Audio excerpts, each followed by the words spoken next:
kuwatengenezea dawa kutoka kwa huu mmea wa kiasili, wengi hawakujua ni dawa ya kutibu nini. Wengine walisema ni ya kidney, wengine wakasema ni ya fibroid, na kuna wao ambao walisema ati ni arthritis.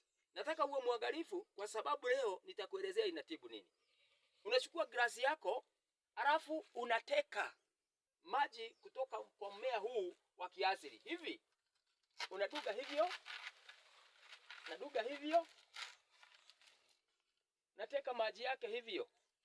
Maji yake unaiteka hivyo, naiteka hivyo, naiteka hivyo,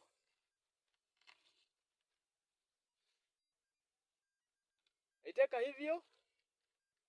Naona maji yake unaiteka hivyo. Ukiiteka kama kijiko moja hivyo, baadaye unachanganya na unga hii. Hii unga ni njugu karanga ambayo imesiagwa, maharagwe na mbegu za malenge.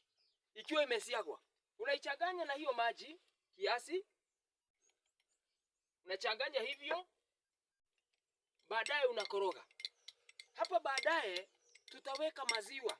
Utakapoweka maziwa, hiyo sasa ni dawa. Hiyo ni dawa ambayo inatibu